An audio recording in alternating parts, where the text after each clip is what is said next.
Hello, I'm Lucy Porter. I get quite excited about Christmas, and I've been reading the Vodafone research about the language of Christmas, and it is kind of interesting that you sort of communicate in different ways at Christmas, because you have to sort of deal with things like buying presents for people, receiving presents from people, when people try and help you out in the kitchen, when you're going to an office party or you're going out for a drink. It's a sort of linguistic minefield. Probably, I think one of the best things about Christmas is it's an excuse for everyone to start drinking before lunch. It's the one day of the year where you just get up and go, "Sherry? And shall we?" Yes, and even my mum, who doesn't even really drink, she's kind of like a tramp, just going, ah, la, la, la, la. We've all heard that particular Christmas lie of, oh look, we're just going to call in at the party, I'm just going to have one, and then I'll come straight home. Then you're sort of 3 o'clock in the morning, sitting there kind of going, I'm going to pretend to be asleep when he comes in, but I'm really not, and I'm really angry.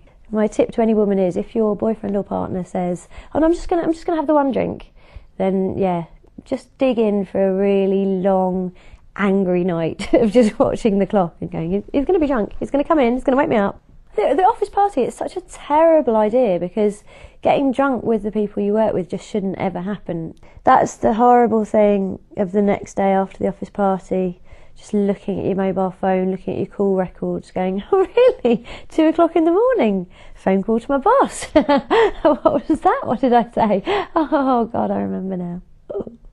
Yeah, I have made the mistake that a lot of women make, where I have said, oh look, come on, let's not bother baby this Christmas, we love each other, we've got everything we need, let's just, just some little token, don't go to town. And I kind of meant it when I said it, I thought, but then when reality dawned and he bought me a pad of writing paper, and which was nice, but I sort of did tear up a little bit. And I was a little bit like, no, that's great, really nice. Really nice.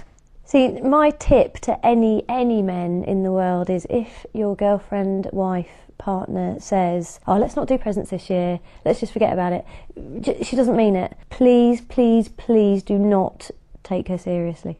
I very rarely offer to cook now, because A, I'm rubbish at it, and also there is that thing of, if you're cooking and people come and try and help you, then you're like, oh God, I wish you'd stop interfering, and then if they don't help you, it's like, oh fine, well you just sit there and watch telly and I'll just do everything, There's no winning with women in the kitchen at Christmas, unfortunately. Whatever happens, we will be the martyrs who are sacrificing our happiness so that you can have a good Christmas.